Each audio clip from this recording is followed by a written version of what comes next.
Bueno, buenos días. Hoy vamos a continuar con el curso de terapia intensiva para estudiantes de enfermería que estamos haciendo. El tema que vamos a ver hoy es técnicas de monitorización. Hay muchas técnicas de monitorización, la mayoría se ven en terapia intensiva, con la utilización de lo que conocemos como monitor multiparamétrico. Eh, Y bueno, ¿por qué multiparamétrico? Justamente porque son múltiples los parámetros que se estudian, como frecuencia cardíaca, frecuencia respiratoria, saturación de oxígeno, tensión arterial, ¿sí? Incluso algunos que son un poco más invasivos estarían utilizando la medición de la presión arterial, ¿sí? Que más adelante también vamos a ver el tema de Swan-Ganz, que es un catéter de medición de presión arterial, ¿sí?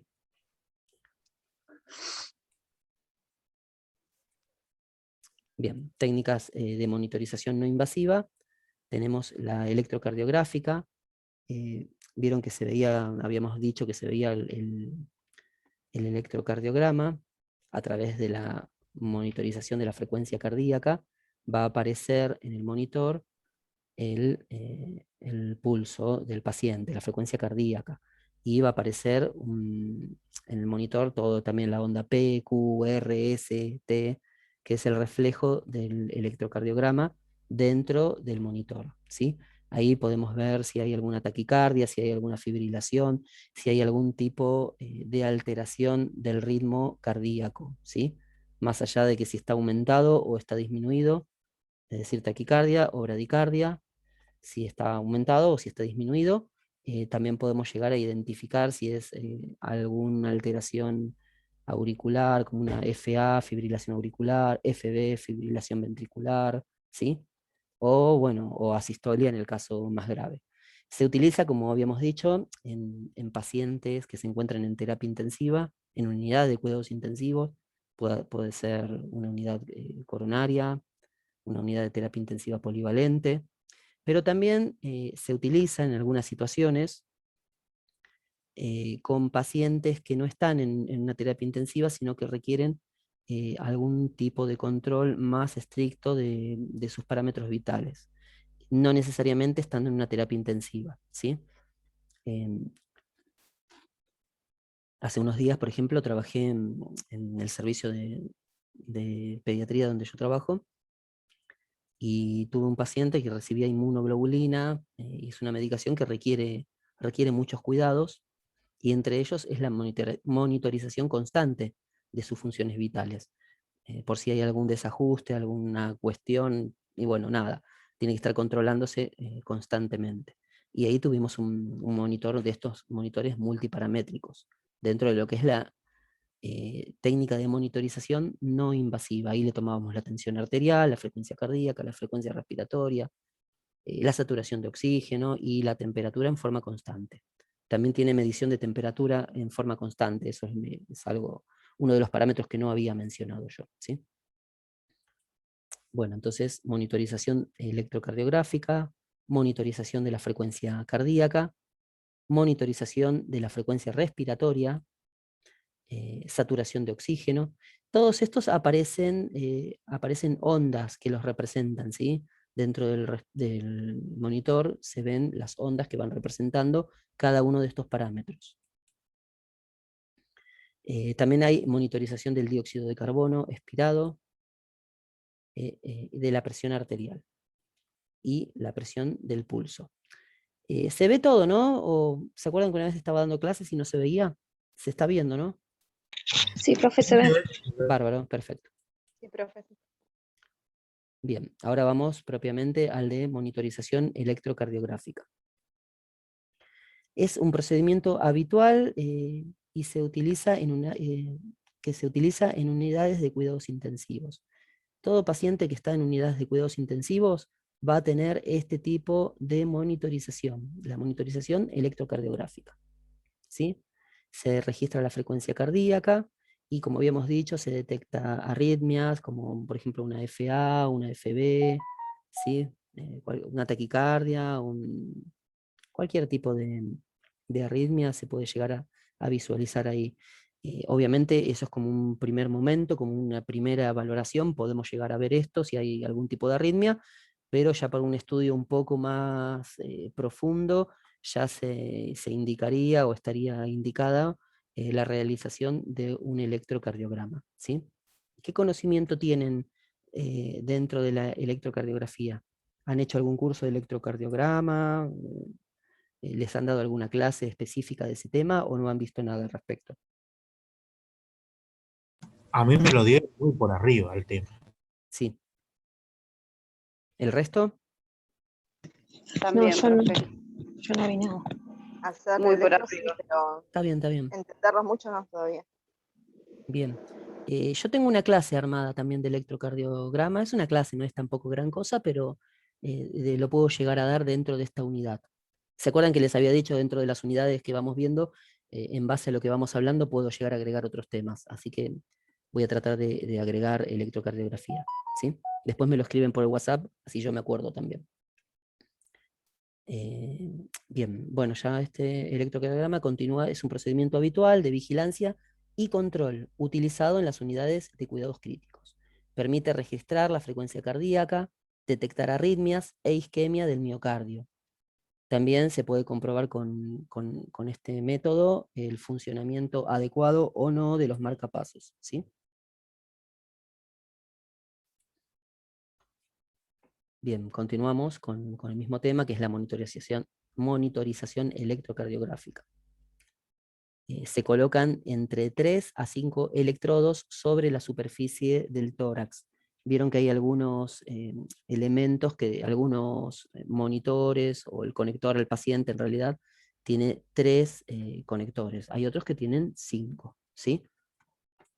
Depende de eso, bueno, va a ser la ubicación donde se vaya a colocar los electrodos. No me salía la palabra electrodos, ¿sí?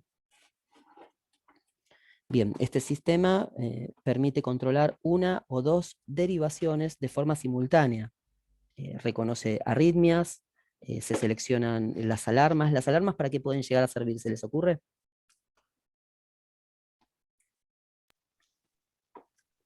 Para ver si está bien su sistólica, diastólica, Claro, exactamente. su- Se ponen el alarmas pulso. superiores o alarmas inferiores, ¿no? Si supongamos que estamos viendo la alarma de la frecuencia cardíaca, y yo quiero que si tienen 130 pulsaciones por minuto, que me avise el monitor. Entonces lo programo. Si dice 130, lo programo en 131. Entonces cuando aparece 131, empieza a sonar la alarma. Y eso me está avisando a mí, si yo estoy con otro paciente, o estoy haciendo otro procedimiento en otro lugar, o estoy escribiendo, entonces empieza a sonar la alarma, entonces me tengo que acercar a la alarma. Me tengo que acercar al monitor, me tengo que acercar sobre todo al paciente, porque a veces suena la alarma, no porque el paciente esté con alguna dificultad, sino porque quizás se desconectó alguno de los electrodos o hay otra complicación que no tiene que ver específicamente con el paciente, sino con una cuestión de máquinas. A veces las máquinas andan, sirven, pero lo importante siempre es el paciente. ¿Qué quiero decir con esto? Escucho la alarma, voy, me acerco y lo primero que hago miro el monitor. No, lo primero que hago es mirar al paciente, a ver cómo está el paciente, ¿sí? Porque si bien utilizamos máquinas para controlarlo, pero tenemos que basar nuestro cuidado en lo que interesa realmente, que es el sujeto de atención. Bueno, eso de la alarma que lo dije con el ejemplo de la frecuencia cardíaca, también lo podemos decir con el ejemplo de la frecuencia respiratoria, de la tensión arterial, de la saturación de oxígeno. Sobre todo, la alarma de saturación de oxígeno se va a establecer con parámetros inferiores, superiores no, porque no, más de 98, 99, más de 100% no va a estar saturando el paciente. Pero supongamos que baja de 90 y ya es preocupante, entonces ponemos la alarma con una saturación por debajo de 90. Criterio de internación de un paciente con saturaciones inferiores a 94, diríamos 93%, que no revierte con otras medidas de soporte que puedan llegar a generar mayor saturación. Como por ejemplo un paciente que está en guardia y tiene una saturación de 93%, se le hacen nebulizaciones, se le hacen broncodilatadores, corticoides, se le hace todo el tratamiento y no revierte, y sigue saturando 93 o desciende, significa que necesita oxígeno. Paciente de terapia intensiva, ustedes se imaginarán un paciente con asistencia respiratoria mecánica, no necesariamente es el tipo de paciente que tiene que estar internado en una terapia intensiva, ¿sí? Es obviamente que Profe, sí, le hago una consulta. O sea, al monitor lo podemos programar si queremos saber bien la frecuencia cardíaca, si se le está yendo, la oxigenación. ¿Por cada signo podemos programarlo o programamos todo? por cada signo. Eso es lo que no... Ah, por Por cada cada, signo. sí, Ah, mire sí, usted. sí. No, no, Está bien, es gracias. una herramienta excelente, bien utilizada, ¿no? Es una herramienta fantástica. Es otro enfermero, digamos. Claro, tal cual. Es un elemento, es una herramienta de control que nos va a ayudar un montón. Hay que prestarle atención. Eso pasa lo mismo con la asistencia respiratoria mecánica. También se programan los parámetros del respirador, ¿sí? Pero bueno, ahora estamos hablando de monitor. Cuando lleguemos a ese tema, hablaremos de ese tema. En sí, sí, es otro elemento que nos ayuda a cuidar al paciente. Por eso hay los enfermeros de terapia intensiva, por lo general, no quieren ir a trabajar a circuitos de área abierta, donde no tienen estos elementos, porque este elemento es como que te hace gran parte del trabajo. Como yo siempre digo, hace gran parte del trabajo bien empleado, ¿sí? Ahora, si suenan las alarmas y nosotros no le damos importancia y no nos acercamos al paciente, y quizás cuando nos acerquemos el paciente ya no esté en este mundo. ¿Se entiende, no? Entonces, hay que darle importancia al monitor, al elemento que tenemos, pero no tiene que ser el único elemento. También tenemos que tener nuestros parámetros. Supongamos si vemos que hay algún tipo de alteración, como que la tensión arterial está muy alterada, y digo, uy, ¿qué pasó acá? Y dice una TA de 180 de sistólica, y ya lo anoto y me quedo, uy, doctor, y vamos al médico, mira que está con 180, ¿qué hacemos? Y a lo mejor fue un movimiento, o justo estaba con mucho moco y se puso nervioso el paciente o pasó algo, y ahí le subió la tensión arterial. Y no nos tomamos el trabajo, porque yo les cuento, ustedes tienen la tensión arterial, el manguito está colocado, y está programado el monitor para que cada 2 horas, perdón, automáticamente se autoinsufle el balón y les dé un registro de la tensión arterial. Bien, quizás en ese momento, cuando ocurrió eso, que fue automático, el paciente, no sé, estaba nervioso, estaba con dolor, estaba con alguna molestia, y generó ese registro de 180. Antes de anotar ese registro de 180 que es alterado, tengo que volver a hacer un control de la tensión arterial. Para eso hay un botón específico que se toca en el monitor y se vuelve a insuflar el manguito y nos vuelve a dar un resultado, ¿sí? Entonces, antes de hacer eso, antes de anotar directamente, tenemos que tomarnos el trabajo de tocar un botón y esperar el resultado, siempre verificando que el manguito esté bien colocado, ¿sí? Tanto el manguito como los electrodos, como el saturómetro, como la parte de la temperatura. Siempre tenemos que estar controlando que esté todo adecuadamente colocado, ¿sí? Bien.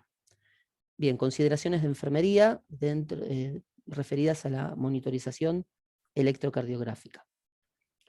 Los electrodos deben quedar correctamente fijados a la piel. Hay que evitar colocarlos sobre zonas irregulares o con arrugas. Si es necesario, se puede rasurar la zona de aplicación. Observar la correcta colocación de los cables en los electrodos correspondientes. Cambiar los electrodos periódicamente. Generalmente en 24 horas o antes hay que estar cambiando los electrodos, ¿sí? Porque se empiezan a despegar, ya no adhieren adecuadamente a la superficie de la piel. Bueno, acá hay un dibujo, ¿no? Donde especifica los colores de los electrodos, ¿sí? Hay muchas siglas en inglés. Bueno, esto después véanlo con calma y tranquilidad. y después lo podemos ir charlando, ¿sí? Pero bueno, es como para que tengan una idea de cómo irían los electrodos. Acá hay los códigos IEC y los AAMI para colores de los electrodos del electrocardiograma. Por ejemplo, acá están las normas IEC de 3 derivaciones. ¿Se acuerdan que habíamos dicho que algunos tenían 3 y otros tenían 5? Bueno, acá están el de 3 y acá está el de 5, pero para estas normas IEC. Y abajo están estas otras normas, ¿sí? Para 3 derivaciones y para 5 derivaciones. Es complejo a veces porque está en inglés, ¿no? A ver si... Bueno, por ejemplo, L es amarillo, es el brazo izquierdo. L es el amarillo, brazo izquierdo. El F es verde, es en el pie. Y el rojo, el R es rojo, es brazo derecho. Vienen de las siglas en inglés. Si saben un poco de inglés, L de left, es amarillo, va al brazo izquierdo. L de left, que es izquierdo. F de foot, que es pie, es el verde. R de right, que es rojo, perdón, es de color rojo, y right de derecho, va al brazo derecho. ¿Sí? ¿Más o menos se dan cuenta? Sí, profe. Sí, profe. Perfecto. Es complejo porque está en inglés, ¿no? Pero bueno, estos aparatos son de allá generalmente. Después el IEC, pero de 5 derivaciones, es en el brazo derecho, tenemos el R, el N, que es neutro, podría ser en la pierna izquierda, por ejemplo, el amarillo, que es el L, brazo izquierdo, left, right, ¿no?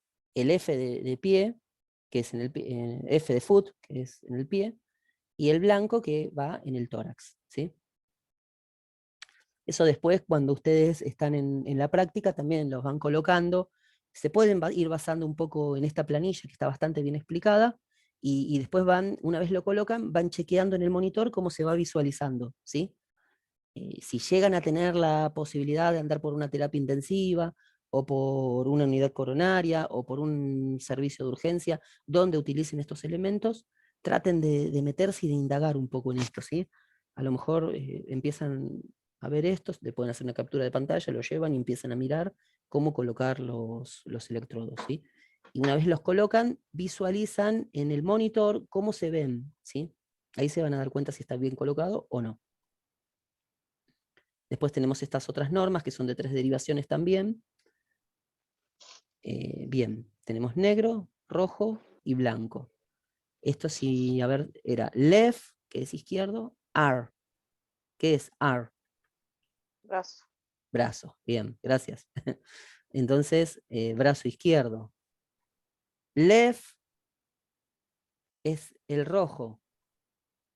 Este es, en realidad sería debajo del tórax. ¿No sería ¿sí? pierna izquierda ahí, profe? Sí, sí, sí. No, pero en este caso, como son 3 derivaciones, no vamos a la pierna. Se pone debajo de la tetilla izquierda sería, left, ¿no? Sí. El rojo. Y el blanco sería en el brazo, en el hombro más bien, derecho. Ahí está. Más o menos se van dando cuenta, ¿no? Porque lo ponen en el tórax, esto, no lo ponen en el otro lado. En el hombro sería cerca del hombro, podría ser más bien en el tórax, del lado del hombro derecho, del lado del hombro izquierdo, ¿sí?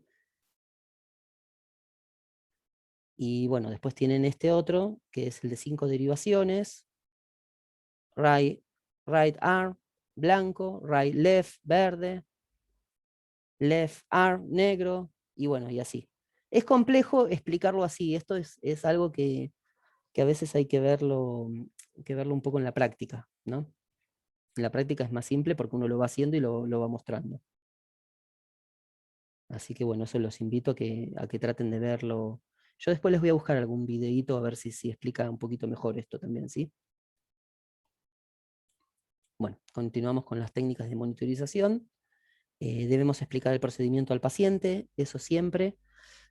Recuerden que a veces en terapia intensiva hay un problema. En la terapia intensiva es que nosotros como personal de salud, tenemos que tratar de humanizar los cuidados, ¿sí? El paciente de cuidados intensivos, a pesar de ser un paciente complejo, que tiene muchas dificultades de salud, necesita tener cuidados humanizados. Y eso significa que tenemos que hablarle, tenemos que informarle lo que le vamos a hacer.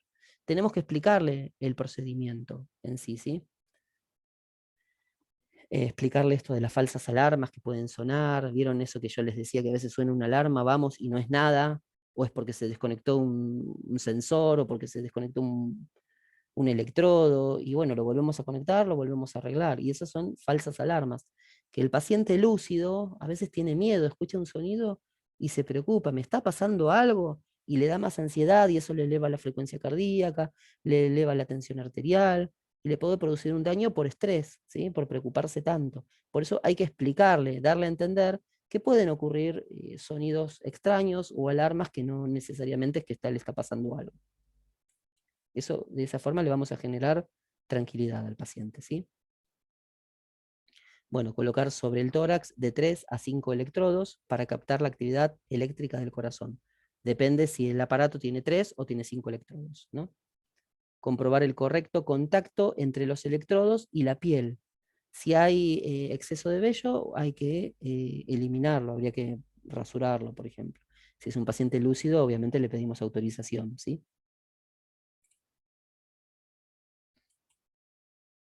Bueno, el valor de la frecuencia cardíaca es calculado por el oscilómetro a partir de la información electrocardiográfica que recibe del monitor. O sea, llega la frecuencia cardíaca a través de la colocación de los electrodos, se traduce en lo que nosotros observamos en el monitor. ¿Han tenido posibilidades de trabajar con este tipo de monitores? ¿O no? No, profe. No, ya. Está bien. No, es que es complejo, para los estudiantes es complejo en el sentido de que no lo ven, salvo que estén en terapia intensiva, ¿sí? Bien, su procesador registra los complejos QRS y en función de su número calcula la frecuencia cardíaca. Esto hay una forma también para medirlo, pero bueno, eso después cuando veamos electrocardiografía lo vamos a ver. ¿Se ubican cómo es el trazado electrocardiográfico?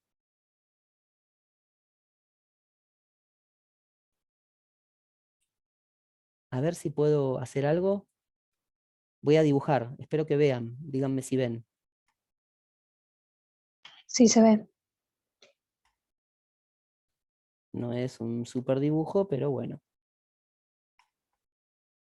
Ahí más o menos traté de dibujar el trazado electrocardiográfico. Bueno, acá está la onda P, acá está la onda Q, R, S, Está por terminar la clase, me parece. ay, no me diga. Bueno, a ver qué hora es. T. Y 42. Bueno, cuando termina, por una cuestión de tiempo, dejamos para la clase que viene y continuamos. Lo que me tengo que acordar en cuál quedamos, ¿sí? Igual voy a ver, en una de esas vuelvo a entrar, la conecto a mi hija a las 10 y vuelvo a entrar y les digo a ustedes que se conecten. ¿Les parece o no? Sí, profe. Listo, porque para no dejarlo tan colgado, esto no me gusta. Bueno, fíjense, ahí está. Esto es lo que se traduce más o menos, sí, más o menos no, se traduce en el monitor electrocardiográfico. Pero lo que importa es el QRS. Esto es un complejo. Este complejo QRS es el que define la frecuencia cardíaca. Entre esta R, y imagínense que acá vuelve a empezar otra vez. Termina la T y se empieza. P, Q, R, S. Bueno, ya estoy escribiendo cualquier cosa, T. Hay otra R ahí. Entonces, entre esta R y esta R es lo que va a indicar la frecuencia cardíaca. Hay un montón de cuadraditos, porque es una hoja milimetrada, ¿sí? Y se va dibujando en la hoja milimetrada, se va a ir dibujando el trazado electrocardiográfico. Entonces, entre esta R y esta R es lo que nos va a indicar la frecuencia cardíaca. Se hacen cuentas, ¿sí? Para poder sacar la frecuencia cardíaca. Cuando yo tengo un electrocardiograma en mis manos, tengo que contar la cantidad de cuadraditos, lo divido por 300 y me va a dar un número y ese número es la frecuencia cardíaca del paciente. Obviamente eso lo hago con el electrocardiograma. Un electrocardiógrafo moderno directamente ya nos da la frecuencia cardíaca, no tenemos que hacer estas cuentas. Yo les estoy hablando del tiempo cuando yo hacía electrocardiogramas, estoy hablando de como 15 años atrás. A ver si puedo deshacer toda la imagen esta y continuamos. Perfecto. Bien, ¿quedó claro ese tema más o menos?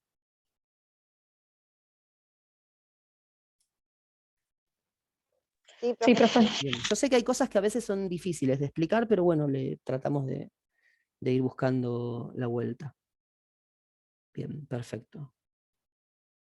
No me dice el tiempo, pero bueno.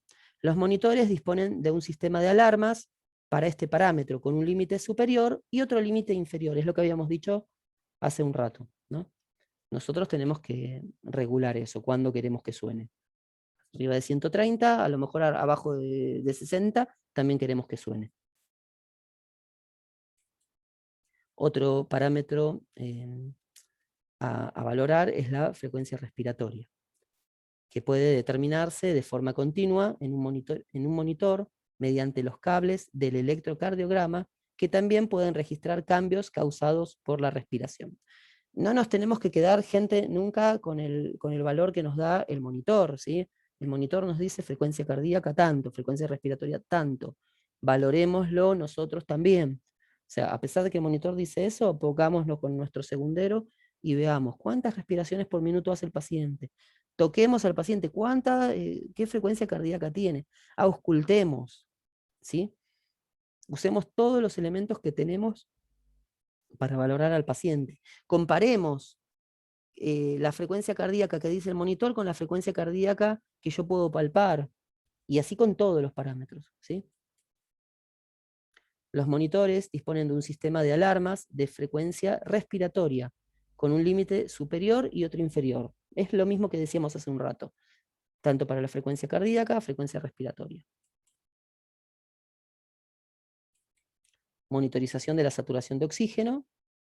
Se utiliza para monitorizar la saturación de oxígeno y pulso también. Es la pulsioximetría. Con eso vamos a monitorizar el oxígeno y el pulso, y la frecuencia cardíaca también.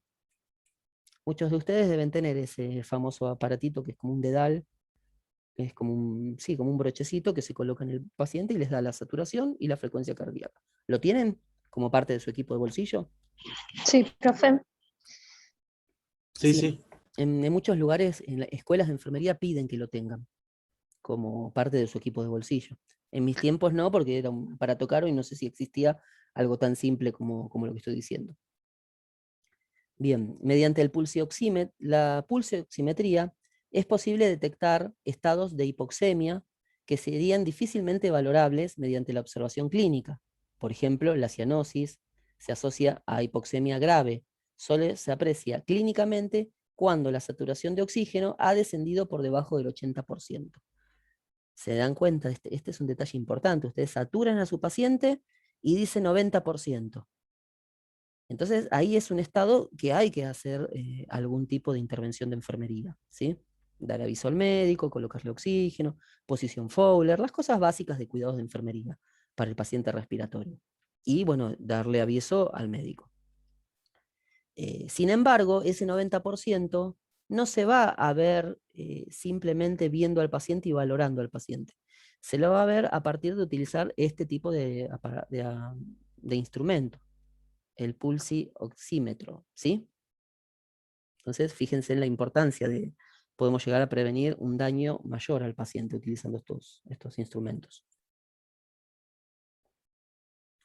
Bien, consideraciones de enfermería referidas a la saturación arterial de oxígeno.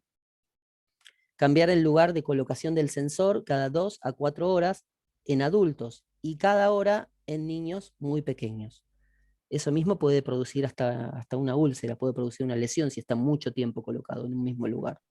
Vieron que los niños los usan en las orejas, en las orejas, en los dedos, bueno, en distintas zonas del cuerpo. En los piecitos también, en los bebés, los neonatos, ¿no? Comprobar el estado de la piel cada vez que se cambia la posición del sensor. Mantener el sensor limpio y seco.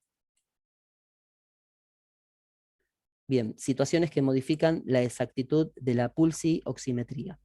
Causas de falsa reducción de la saturación de oxígeno, causas de falsa elevación de la saturación de oxígeno y lectura incorrecta o falta de exactitud.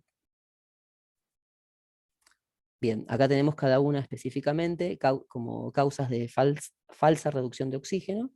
Esmalte de uñas, acuérdense, en este tipo de pacientes no tienen que tener las uñas pintadas para hacer una buena valoración de la saturación de oxígeno.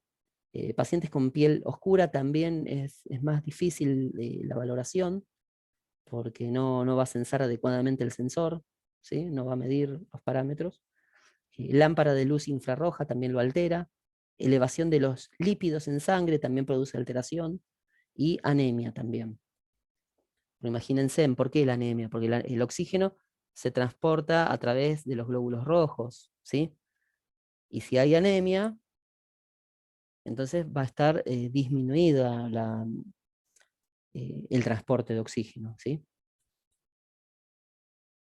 Va a estar, pero va a estar disminuido y el sensor no va a valorar adecuadamente la oxigenación.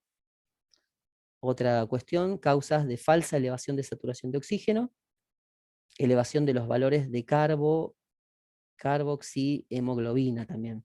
Cuando está elevado este componente de la sangre, va a producirse falsa elevación de saturación de oxígeno. Elevación de los valores de metahemoglobina, también es otro componente sanguíneo que si está elevado va a darnos como resultado una falsa elevación de saturación de oxígeno. No es real esa saturación de oxígeno. Yo les voy dando temas, yo sé que hay cosas que usted dice, uy, ¿qué es la carboxihemoglobina? ¿Qué es la metahemoglobina? Esas son tareas un poco que van a tener ustedes también de investigar, ¿no? Investigar un poco, ¿qué es esto? A ver, vamos a empezar a investigar, ¿sí? Bien, lectura incorrecta o falta de exactitud, ¿sí? Movimiento del paciente, cuando el paciente está muy inquieto, cuando se mueve mucho, a veces se saca todo también, y bueno, ahí vamos a tener no va a ser exacta la medición. ¿Se acuerdan cuando hablábamos del manguito también de la tensión arterial? También, a veces se lo saca, se mueve mucho. Bueno, con el saturómetro pasa exactamente lo mismo, y sobre todo en niños es muy complicado. Bueno, pueden aparecer arritmias también, que serían incorrectas, no serían correctas porque es por falta de movimiento, falta de exactitud en la toma, en la medición del parámetro. Mala perfusión periférica, también cuando hay hipotensión, cuando hay hipotermia, cuando hay bajo gasto y vasoconstricción, ahí va a haber falta de exactitud en la medición de este parámetro.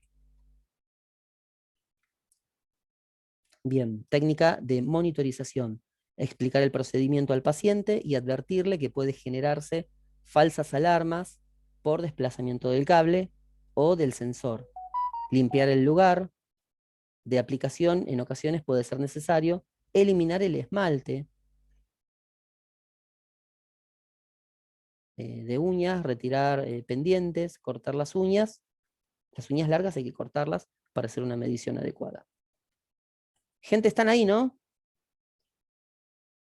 Sí, profe. Ah, listo, Sí, listo. profe. Me había parecido que se cortó, por eso les pregunto. Sí. Bien, vamos a hacer una cosa. Vamos a poner un segundito en pausa esto, porque parece que no se va a cortar.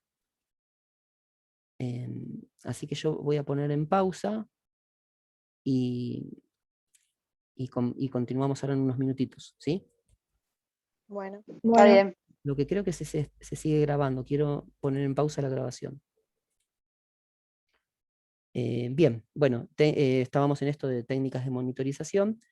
Decíamos que era importante retirar el esmalte de uñas, retirar los pendientes, cortar las uñas cuando son uñas largas, también hay que cortarlas, porque va a dificultar la colocación del saturómetro, ¿sí? Continuamos con las técnicas de monitorización. Hay que conectar el cable del sensor al monitor, comprobar que se enciende una luz roja en el sensor. Si tienen el sensor, el de ustedes, el saturómetro chiquito ese de ustedes, no estamos hablando de ese sensor, porque a lo mejor ustedes se hacen la idea que estamos hablando de ese. Es muy parecido, pero es diferente porque el que estoy hablando yo se conecta al paciente y del paciente va, de ese aparatito, va un cable que se conecta directamente con el monitor multiparamétrico. Y ese sensor, bueno, se traducen los valores del paciente en el monitor. En el monitor es donde vamos a ver la saturación de oxígeno del paciente, ¿sí? Bien, dice conectar el sensor al paciente, en la pantalla aparecerán los valores de saturación de oxígeno, la frecuencia cardíaca y una onda de pulso también va a aparecer. Entonces, saturación de oxígeno, frecuencia cardíaca y una onda de pulso que se va a visualizar en el monitor. Se escuchará el pitido de confirmación del pulso. Y acá tenemos un poco una imagen de un monitor multiparamétrico, ¿sí? Vieron, acá se ve la frecuencia cardíaca, en este paciente es de 110, se ve la tensión arterial, se ve la saturación de oxígeno, ¿sí? Y se ve la frecuencia respiratoria, y más abajo apenas se ve la temperatura, ¿sí?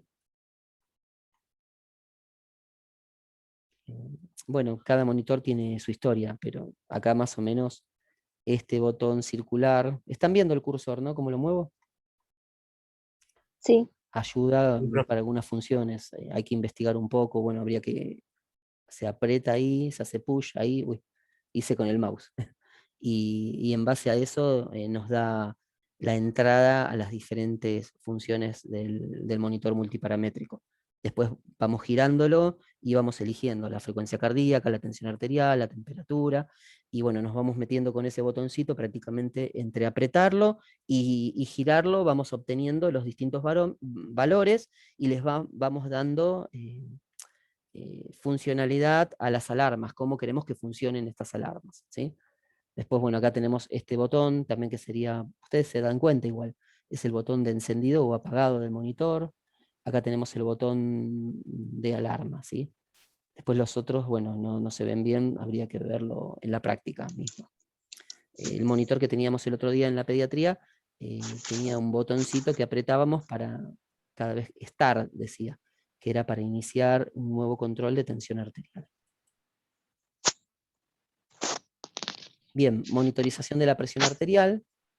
Es la presión ejercida por la sangre sobre las paredes de las arterias durante la sístole y diástole ventricular.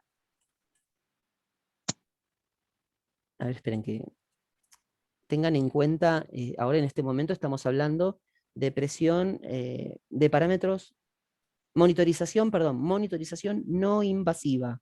¿Sí? Hay una diferencia entre lo invasivo y lo no invasivo. No invasivo es que se hace todo superficial, como la tensión arterial le colocamos un manguito.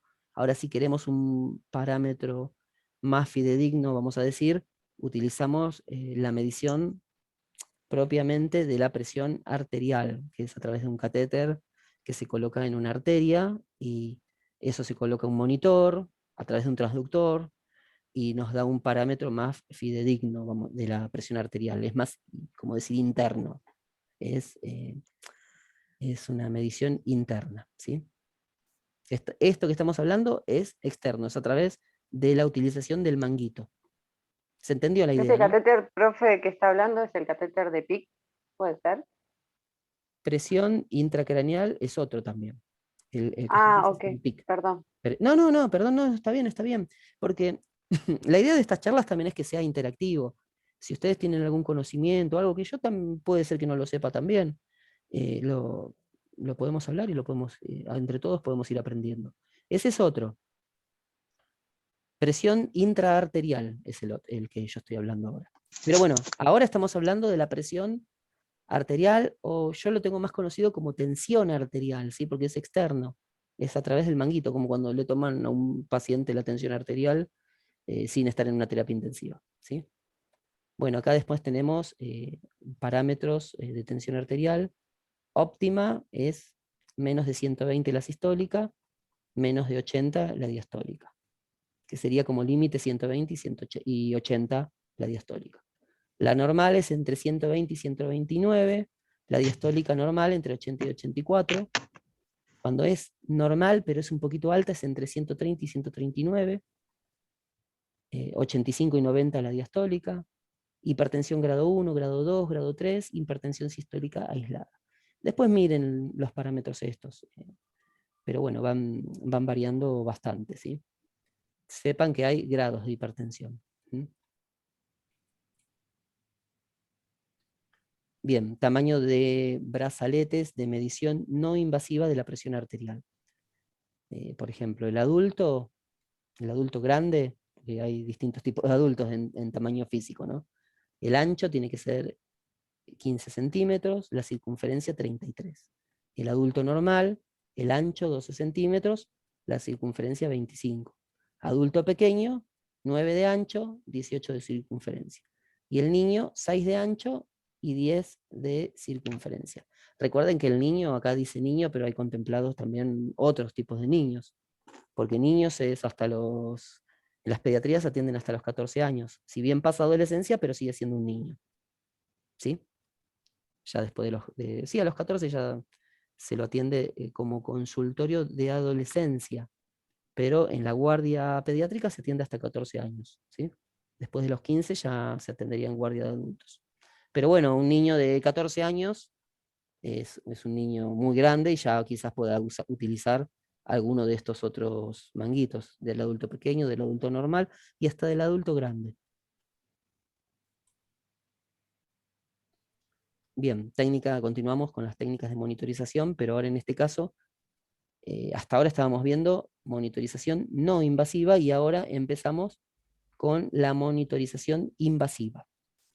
Bien, implica la colocación de un catéter o una sonda en el interior de un vaso o de una cavidad. Por eso es invasiva, ingresa dentro del paciente. Hay que disponer del transductor de presiones, un sistema de lavado, un monitor y diversos elementos que garanticen la conexión entre catéter, transductor y monitor. ¿Se entiende esto o estoy hablando en chino básico?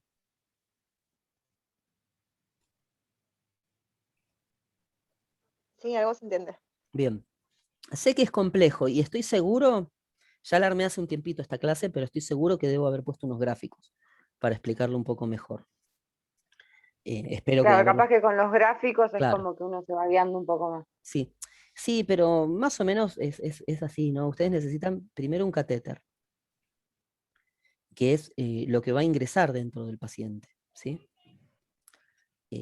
A la vez, ese catéter va a estar conectado a lo que es un transductor, que es como un conector que traduce, por así decir, ¿no? Traduce lo que detecta, lo que encuentra dentro del cuerpo. Si colocamos un catéter dentro de una arteria, bueno, ese transductor va a ayudar a traducir al lenguaje de la computadora el valor que encuentra dentro del cuerpo. Por eso se pone el transductor, que es lo que traduce, ¿sí? A través de un cable de conexión que se va a conectar, ese transductor se conecta al monitor, ¿sí? Y entonces toda esa información va a pasar por el transductor, traduciendo en el lenguaje de la computadora y se va a observar en el monitor. Creo que ahí lo expliqué un poquito mejor. Sí, sí. Bien. Normas generales para el montaje de un sistema de monitorización invasiva. Bueno, está el montaje, está la determinación del cero, está la calibración y está la medida de las presiones intravasculares. Ahora vamos a ir viendo cada uno, ¿sí? Montaje. Todo el sistema de monitorización integrado por transductor, como habíamos dicho, transductor, equipo de lavado, alargaderas, dice, bueno, prolongador, y conexiones, debe ser purgado cuidadosamente con una solución heparinizada, evitando que en su interior se acumulen burbujas de aire, ¿sí? Esto es el purgado de todo este circuito. Es como cuando ustedes van a colocar una vía, tienen una B14, una guía de suero, sería, ¿no? Y ustedes tienen que colocarlo, pinchar un suero y tienen que purgarlo, tienen que sacar todo el aire, no tiene que haber burbujas ahí adentro. Es exactamente lo mismo. Bien, determinación del 0. El transductor debe quedar situado respecto al punto de referencia de la aurícula derecha, la altura de la aurícula derecha. Debe ponerse en contacto el transductor con la atmósfera. Hay una forma, se abre la llave de 3 vías y se hace que esté en contacto con la atmósfera de esa forma para ponerlo en 0. A partir de que está puesto en 0 puede empezar a medir los valores del paciente. Todo esto ustedes van a tener que investigar un poco, ¿sí? La presión atmosférica es el 0 automático. Bien. Otro punto que es, acuérdense, quédense con eso que hablamos recién, quédense con que el transductor hay que ponerlo a 0, ¿sí?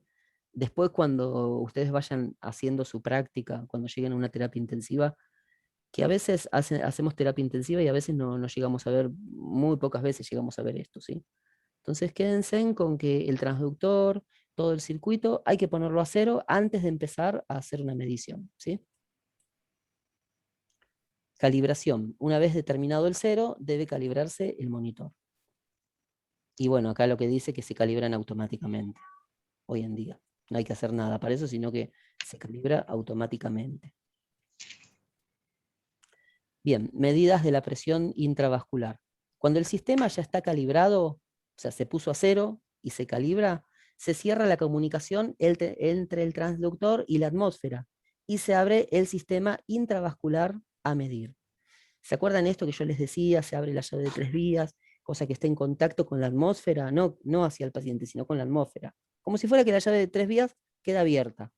Bueno, una vez se pone a 0, se hace la calibración, eso se cierra y ya se comunica el catéter intraarterial con la solución heparinizada. Queda conectado. A la vez Eso está es el lo que muestra el video que mandó usted, ¿no, profe? Claro, exactamente, sí. Ay, lo vi y dije, esto es un chino. O sea, Claro, yo como que veía hay el que volver video. a verlo. Es que la idea era que lo vean antes, que lean antes el material, que si podían ver el PowerPoint está bárbaro, y la idea era complementar esto que yo les explico, que es muy difícil explicarlo así, porque yo lo entiendo, pero es muy difícil darlo a entender. Por eso era importante que vean el video. Ahora, después de esta clase, Sí. las invito a que vuelvan a ver el video. Y ahí es como que van a decir, ah, era así, les va a quedar mucho más claro esto. Es verdad, porque había cosas que yo decía, ¿Qué? ¿Por dónde voy? Sí, es que es importante que estén en ese classroom y que participen de lo que yo les voy diciendo. Yo sé que no tienen tiempo, porque a mí me pasa lo mismo, pero si complementamos lo que hablamos acá, más lo que ustedes leen, que yo les pido que lean, más lo que puedan ver en los videos que yo les voy a ir compartiendo, van a salir sabiendo un montón. Después les va a faltar la práctica, el ir a una terapia y empezar a practicar, ¿sí? Y si están haciendo prácticas, yo creo que ahora se suspendió todo en todo el país, no sé, Martín, allá en Entre Ríos, ¿cómo están? ¿Están yendo a prácticas o ya no? Yo termino esta semana, profe, y me recibo. Uy, qué alegría que me está dando. Felicitaciones. Buenísimo. Bueno, Muchas gracias. por favor, pida a su instructor si puede ir a terapia. No sé si le están permitiendo, pero si puede, vaya y vea esto. Sí, esta semana iba a ir, pero bueno, como el tema de los casos y todo eso, por ahora no Sí, estaría yendo. Pero claro, como somos pocos, somos 7 los que nos vamos a recibir, sí, por ahí podemos ir turnándonos para ir un ratito, digamos. claro. Bueno, si está la posibilidad, aprovéchela. Trate de hablar con sus compañeros y con su docente y vayan y aprendan. Está bueno. Sí, sí, Aparte cómo van a no. poner en práctica un poco esto también. Tal cual, tal cual. Bien. Bueno, esto ya lo habíamos dicho, ¿no? Perfecto. Ah, acá había un gráfico. Vieron que yo sabía que había un gráfico. Este es el para medir la presión venosa central. Fíjense en que acá hay una solución al 0,9%. Entonces, ¿qué solución es? Si es el 0,9%.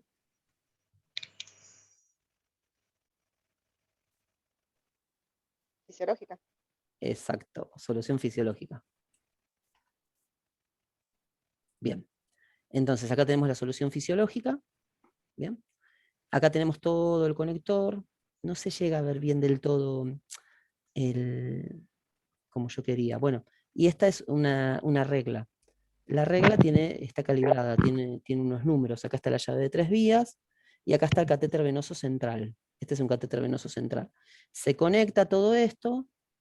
Acá lo que se hace es esto. Primero se pone la llave de 3 vías, ahora sí se ve, de forma tal que la solución fisiológica venga por acá, por esta tubulatura, ingresa y sube acá, sube hasta arriba la solución fisiológica. En ese momento está cerrada, está abierta la llave de 3 vías para que pase esta solución fisiológica y suba acá arriba la reglita. Para el lado del paciente, que sería este lado que yo estoy mostrando con el mouse, estaría cerrado, no tendría contacto con eso, ¿no?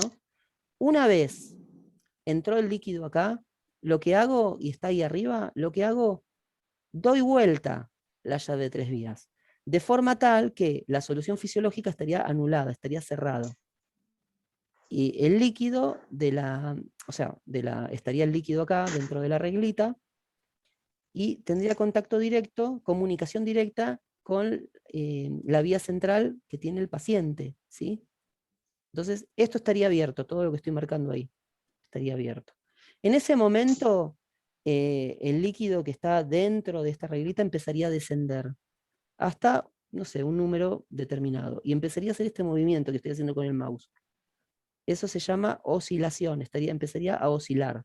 Bueno, ese es el número que a mí me indica, el valor que a mí me indica la presión venosa central del paciente. ¿Se entendió esa explicación?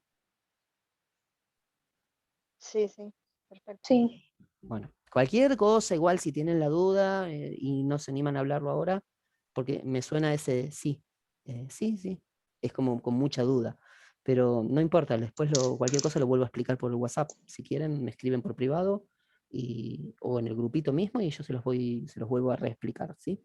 No hay problema, ustedes cuentan conmigo en esto. Nunca habían visto ese sistema de presión venosa central, ¿no? No. Ahí está. Bueno.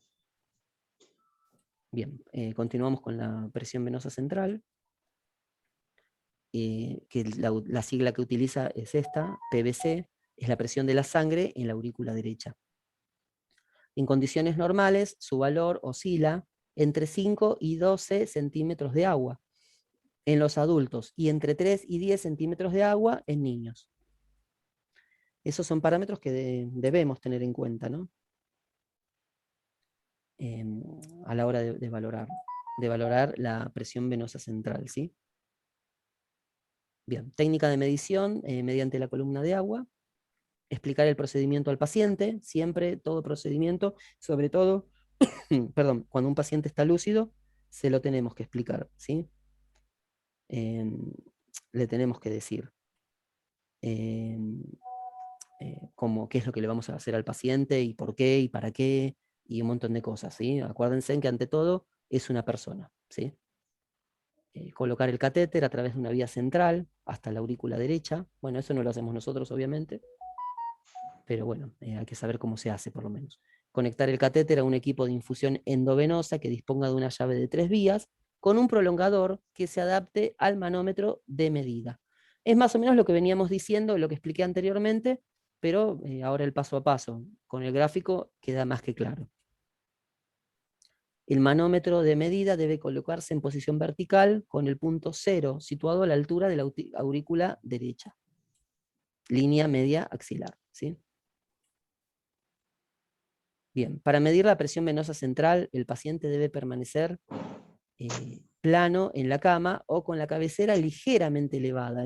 Es preferible que el paciente esté acostado totalmente, sin ningún tipo de elevación. Pero bueno, podría llegarse a elevarse la cabecera ligeramente, ¿sí? Se adapta la llave de tres vías, de manera que el líquido de infusión fluya hacia el manómetro. Debe llenarse hasta unos 20 milímetros. El manómetro es lo que yo le llamaba reglita cuando expliqué este tema con el gráfico, ¿sí? Era la reglita, eso es el manómetro. Mediante la llave de 3 vías se comunica el líquido del manómetro hacia el catéter. Cuando lo damos vuelta, sería la segunda etapa, ¿no? Cuando se estabiliza la columna de agua, se realiza la lectura de la PVC. ¿Se entiende con esta explicación ahora o no? O más o menos. Es lo que expliqué antes, pero ahora está pautado paso a paso. Sí, Sí, profe. profe. Bárbaro, perfecto. Después, no sé si en el video no creo que estaba esto, pero podrían buscar ustedes algún videíto que explique cómo se mide la presión venosa central. Bueno, acá está también un gráfico que es un poco más de lo mismo, ¿sí? Acá vieron, de este lado que está el cursor, yo estoy mostrando ahora, sería el lado donde está la solución fisiológica, vamos a decir. De este lado es el lado donde está el paciente. Fíjense en un primer paso, ¿sí? Baja el líquido, y acá está cerrado, para este lado está cerrado, ¿se dan cuenta, no? Sube a la reglita, y ahí están preparando y están poniendo a cero el manómetro. Después lo dan vuelta, este es el lado del paciente, no, el lado del suero. Y este es del lado del paciente. Dan vuelta la llave de 3 vías y el líquido baja. Ay, hice macana, ¿verdad? El líquido baja y va hacia el paciente. Y la reglita esta o el manómetro empezaría a oscilar en un número. Ese es el valor que nos va a indicar la presión venosa central. Y bueno, y una vez terminamos de hacer esa medición, tenemos que ponerlo de esta forma, la llave de 3 vías, cosa que el líquido pase hacia el paciente. Este sería como un suero que estaría pasando. ¿Sí? ¿Se dan cuenta más o menos la explicación? Sí, profe. Bárbaro. Bueno, acá está en negro porque iba un video. ¿Saben cuál era el video? El que ustedes ya vieron en Classroom. Yo no lo pude poner y no me di cuenta de sacarlo.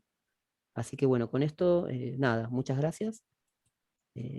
Con esto terminaría la clase de hoy, que es la segunda clase, y nos estaríamos viendo, si todo marcha bien, el martes que viene, ¿sí? Así que no sé si queda alguna duda o prefieren evacuarla después a través del